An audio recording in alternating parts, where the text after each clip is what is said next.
Welcome to Leadership and People. This is a series that pulls back the curtain on leadership by interviewing CEOs, senior executives, and entrepreneurs who have had large exits. We ask these experts about how they built trusted networks to rapidly grow their companies and what advice they wish they knew if they could do it all again. Today on the show, we've got Nathan Anderson. He's the Executive Vice President and Chief Operating Officer at Mountain America Credit Union.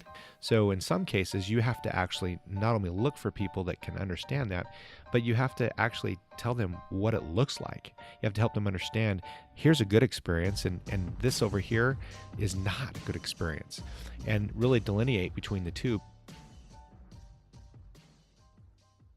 I know we've had your colleague on the show, talked about, almost $8 billion in assets and 90 plus locations, and you guys are a big presence out in the region. What is it that attracted you to work for this organization? Well, I've been at Mountain America now for 14 years, and I was actually a member of the credit union first, and I always received great service, and they had an opportunity that was appealing to me working in sales and marketing. And so, again, 14 years ago, I decided to come in and learn a little bit more about the organization, and I'd experienced it as a customer or a member, and once I learned a little bit more, I found that it was a culture and environment that I wanted to be a part of.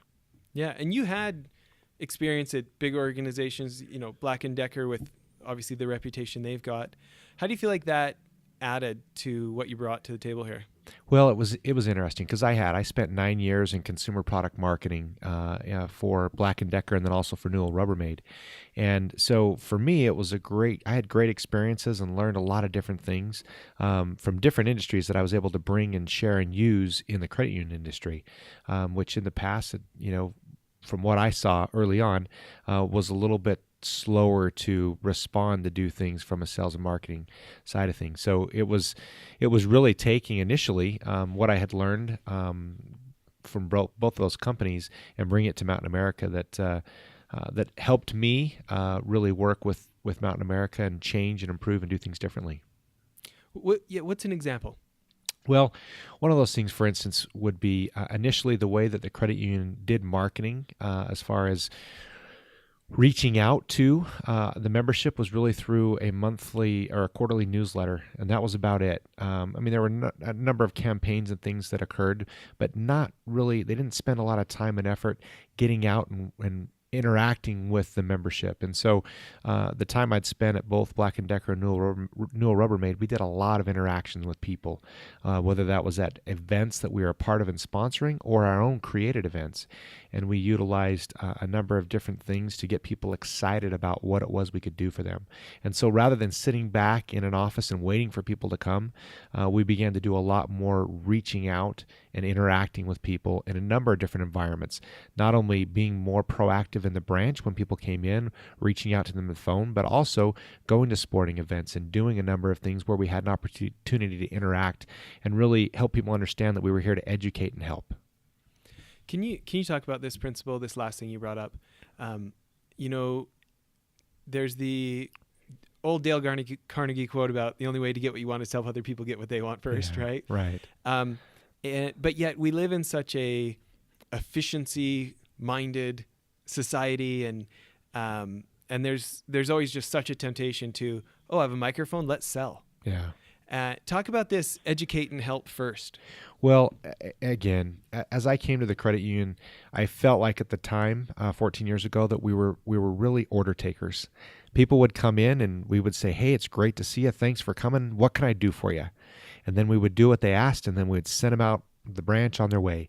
And we really kind of changed that philosophy and changed it in a number of different ways. But one that really has stuck and is still here today is we created a new philosophy of how we interact with our members. And we call it our AAA philosophy. First, the first A stands for assess. We really want to take the time to assess what their needs are. Ask them what it is they're doing. Maybe it's for what they came in today, but also to understand the whole picture and really see what else we can do for them. The next day is advise. And we want to advise them once we understand their particular situation. We want to advise them about what options they have and how we can help them. That's the education piece, because we're not here to force or push anything on anybody. We're here to educate and provide people with options. And then that last day is to assist. Whatever it is they've decided they'd like to do or they feel will be in their best interest, then we're going to help and follow up and make sure that gets done for them. So really focusing on that aspect of it for us has allowed us and enabled us to grow significantly over the last 14 years. We've really had that focus on the member and ensuring that we're not being someone who sits back and takes an order, but we're being proactive in educating and helping the membership really achieve their financial dreams. So talking about that growth, you guys are at 7-something billion in assets now. Does that sound right? Yep, $7.5 billion. 7.5. What do you think it was 14 years ago when you were? Gosh, when I got here, I want to say we were about 1.1. Holy cow. Yeah, we've seen quite a bit of growth in that 14-year period. Yeah. What if somebody listening today, could be a CEO, could be an executive, if they want to be asking themselves, like, what can I learn from the consumer world, or what can I learn from, what Nathan did in finance? What would be like the principles? What, knowing the listener could be from any industry, what are the principles to maybe lead the kind of questions we would want to ask ourselves? Well, I think it goes back to your focus initially, the why you're doing what you do. So at Mountain America, being a not-for-profit member-owned cooperative, our owner is our customer. It's our member. And because of that, that's our focus. Our focus is not on how much profit we can make with a certain product and how many times it should be presented. Our focus, or our why, is, well, we're trying to serve the member in front of us. And this member will potentially have very different needs from the previous member that I spoke with. So our goal is to make sure that we have that interaction and we can, from that, ascertain what their needs are and then, again, take that next step. The time I spent at Black & Decker and at Newell, it was similar in that whether it was power tools or the DeWalt division at Black & Decker, in that case, it wasn't that we were just trying to create the most profitable product. We went out and did research with end users. We spent a lot of time on the job site. We put drills in construction workers' hands and then really took the notes from that to say, okay, where were they getting fatigue? What did they like? What didn't they like? The goal was to produce or create a drill that was ergonomically correct, it met their needs, and it was something they wanted to use. At Mountain America, it's the same kind of thing. We really want to understand what our members' needs are, and then from there, help them accomplish whatever it is they're trying to do. And I think for any company, it should be the same thing.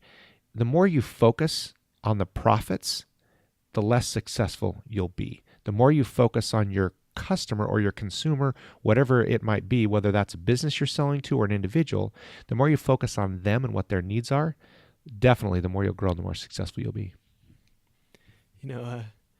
Makes me think of a couple of things. The first music store before iTunes was this one called CD Baby. Mm-hmm. The guy who built that, built it up to $20 million and sold it, Derek Sivers, interesting guy. He talks a lot about that, profits are a natural byproduct of service. Correct. So double down on your service and you'll get the byproduct kind of an approach. Yep. And there's something else you said that I really like. You think about some of the most elite organizations in the world, whether it's Toyota becoming the number one car company in the world, and they don't just look at reports. They have this big emphasis on go and see in person, walk the floor in person, right? Don't just rely on what the computer says. Or you look at the design firm IDEO that invented the Apple mouse and all this stuff for Steve Jobs, right? And just world renowned. And they don't rely on customer surveys. They go and watch. Like what you were talking about with the DeWalt drill. Yeah. They don't just say, what do you want in a drill? They physically go watch and they're observing things that the customer isn't even realizing. And it sounds so simple, but yet you look at their outsized result of being there in person, observing. Yeah. When I was at Newell, I spent a portion of my time working with Walmart and at their buying office in Bentonville.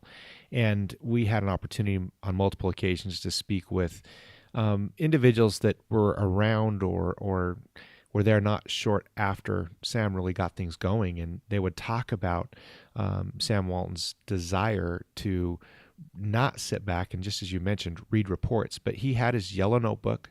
He would get in his truck and he would go store by store. He'd get in a plane and he'd fly to a new market and he'd go store by store. Now, there were many times when his assistant would have to call the store and say, "Hey, did you find Sam's yellow notebook?" But the key is he wanted to experience it for himself, and he was taking notes, really so that he could make the experience better, so he could really understand for himself where the emphasis needed to be.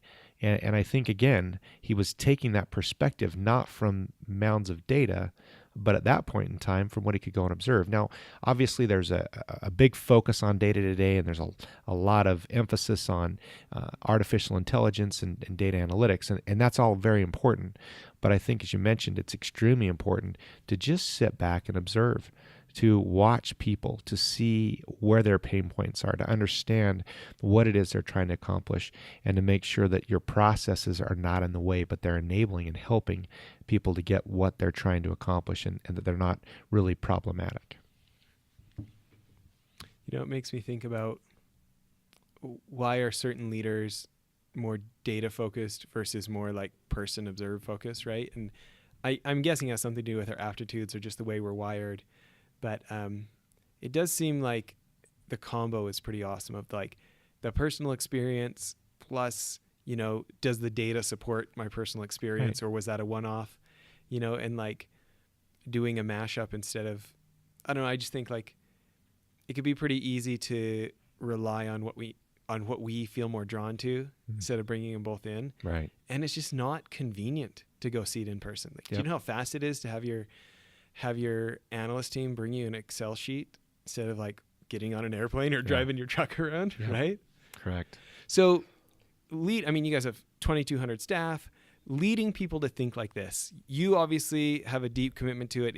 You've seen it work. Obviously, go to an organization to 1 billion and change to 7 billion and change. It's worked over the last 14 years you've been here.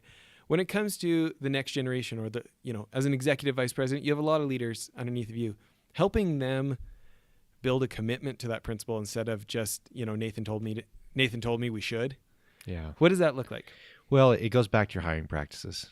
You have to really understand, and through that process, really look to make sure you're bringing on people that already understand a little bit of what that means. Now, I would dare say that in today's society, many people have never in their life experienced good service.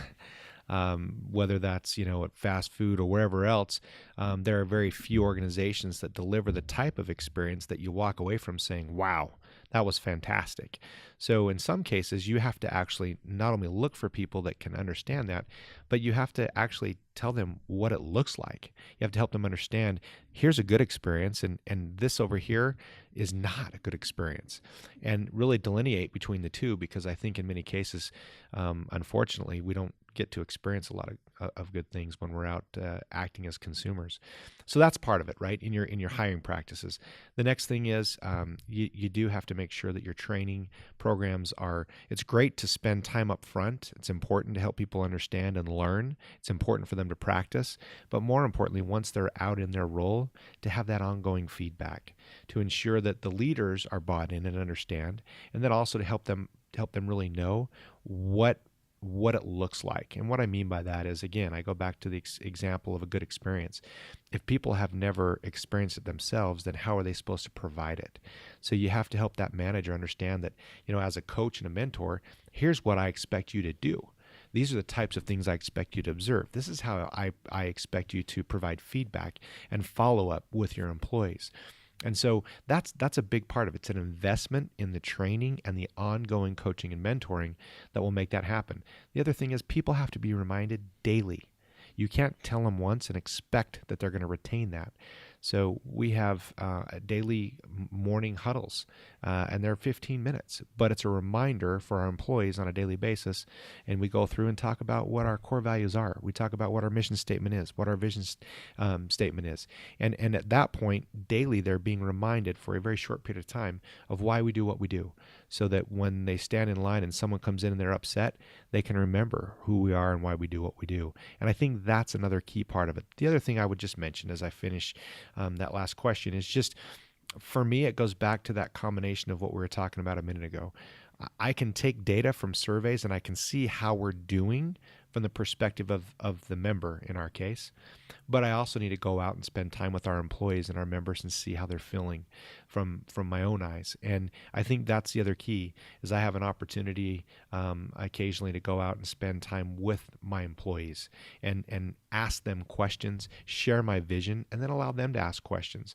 And for me, that's something I enjoy, but it's also something I feel is really effective because it's not been passed through the pipe 20 different times. It's it's kind of like the old telephone game, right? In this case, hearing it right from me and helping them understand what my expectation is and why it's important to the company and to our membership is important. And so I enjoy that aspect of it as well. I love this. There's a couple of things you talked about. I want to revisit. The first one is this idea of the daily huddles where you are on a daily basis reminding them, like, it kind of sounds like reminding them of the bigger purpose instead of just what we have to do today. So, having our consulting firm, we meet with all sorts of, big companies all over. We're both in corporate alliance, right? There's lots of senior executive smart people in there. And I just think about conversations on some of those trips, right? And there's so many of us in leadership who we know we should do something like the daily huddle and something like this, right? But the ruts of the old way when we didn't, it seems like things go good for the first couple of weeks and then somebody was out, so we decided to push it a day, and then all of a sudden we're pushing it 3 days a week, and then all of a sudden it's like, weren't we going to do those huddle things sometime? We got to get back to that. How have you, as you think about like advice for the rest of us who we want to make a change, but we want it to stick? Everybody can have a rah-rah meeting. We can have a initial kickoff training, but that like 3 months later, we're still doing it. 9 months later, we're still doing it. Any advice on that? Well, the idea came from Ritz-Carlton. We had an opportunity to go and spend some time with Ritz-Carlton and see how they do it because, they have a great reputation for providing a top-notch experience for their customers. And it was interesting as we went and had the opportunity to do that because of the huddles that they hold each morning. You can see the consistency within their organization, consistent from the maid to the bellman to the valet. Everybody was on the same page. And so that is the first thing is I think you have to, first of all, leadership team, you've got to buy into the importance of it. You got to understand the benefit of doing it and then buy in and commit to it. We've been doing this now for 5 years or so. And the first year we probably weren't as consistent as we are today. So I think the other piece to it is, number one, you've got to get the leadership group really understanding and bought into it. You have to get them to demonstrate it. But also, I think you have to not be afraid to fail and just make sure you keep trying. Again, year 2 was better than year 1. Year 3 was better than year 2. And overall, if you believe in it, then I don't know why you'd ever stop doing it. I also love, that's great advice. I also love your example of like going and seeing what good looks like, where you've got that front of the puzzle box of like, okay, Ritz-Carlton has the reputation, the results I'm looking for, here's, instead of just all imagination, like having that windshield to look through sounds like it was probably pretty valuable. Yeah, it really was. And again, that's the key. Ritz-Carlton's not a financial institution. So I think the other thing that we learned through this process is you can learn from any company and you can look at examples in any industry, and don't be afraid to look outside your own. That's great. Well, let's end it there for the first half of the interview. Everybody, please check back in. We're going to get more ideas from Nathan in part 2. Thanks. Hi, my name is Logan Wilkes and I'm the CEO of Corporate Alliance. A few years ago, I moved to San Diego to build a new market for us there. The biggest deterrent I had to success was I didn't know a soul. I often thought to myself, if I just had a thriving network or influence, this would go 100 times faster. To be honest with you, I had never felt so alone in my life because A, I didn't have an influence, and B, I didn't know anyone that was going through the same thing that I was. If you have ever felt like this and you are looking to grow your influence, join us at one of our upcoming events. You can check us out at corporatealliance.net and request an invite to one of our upcoming experiences.